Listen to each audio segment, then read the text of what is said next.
In the vast emptiness of the Libyan desert, in 1941, a small group of British raiders prepares for a dangerous mission.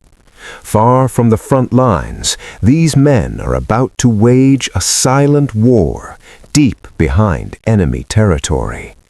They belong to the legendary Long-Range Desert Group, an elite reconnaissance and raiding force created to operate where regular armies simply could not survive.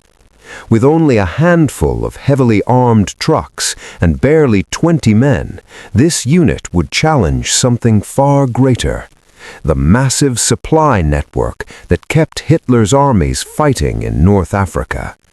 Field Marshal Erwin Rommel's Afrika Korps depended on a constant stream of supply convoys arriving from distant ports along the Mediterranean coast.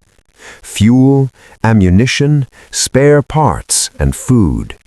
Everything had to travel hundreds of miles through harsh desert terrain before reaching the German front lines.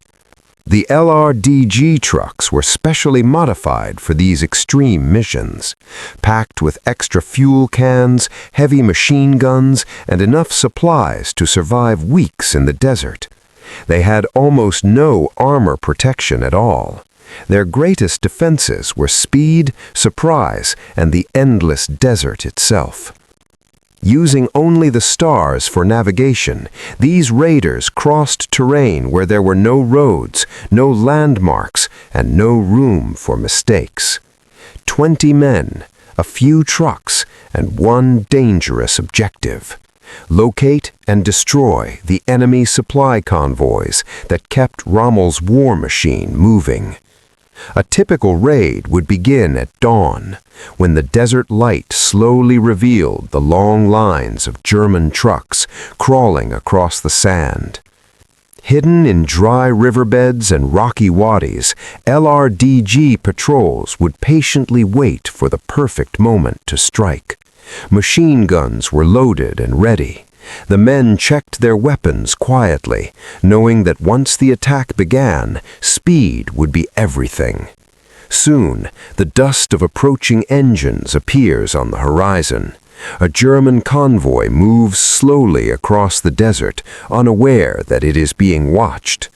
This is the moment the LRDG has been waiting for.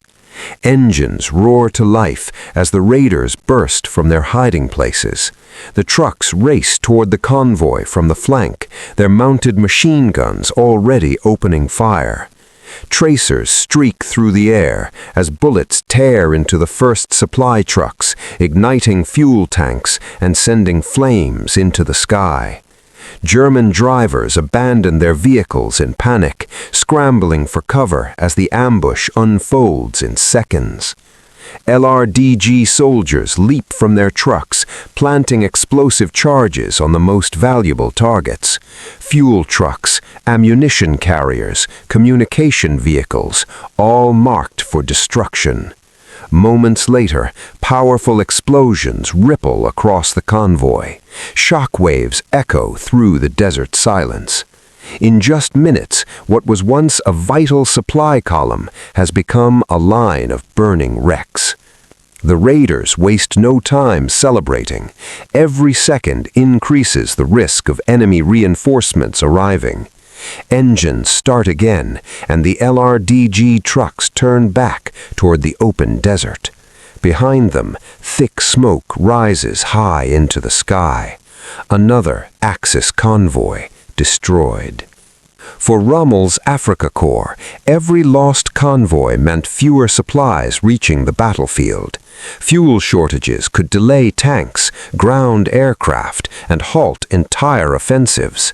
That was the LRDG strategy: strike the lifeline, not the army. By attacking supply routes, small raiding teams could cause damage far greater than their numbers suggested. Their trucks were prepared for deep desert operations. Extra fuel cans allowed them to travel thousands of kilometers without returning to base. Heavy Vickers K machine guns provided devastating firepower. Lewis guns and rifles gave the raiders flexibility during fast-moving engagements. Explosives and mines were used to sabotage roads and destroy stranded vehicles. But their greatest advantage was their knowledge of the desert itself. The LRDG learned to navigate by stars, dunes, and distant mountains, landmarks invisible to enemy patrols. They moved silently across vast, empty landscapes, places where few soldiers dared to travel. Rommel himself eventually recognized the threat posed by these elusive raiders. German commanders began diverting troops simply to guard their vulnerable supply lines. Even then, the desert offered endless hiding places for these highly mobile units. Time and again, the LRDG struck quickly and vanished before retaliation could arrive. Their daring raids weakened the Axis war effort across North Africa. With only a handful of trucks and 20 determined men, the LRDG proved something extraordinary: that courage, strategy, and speed could change the course of the Desert War.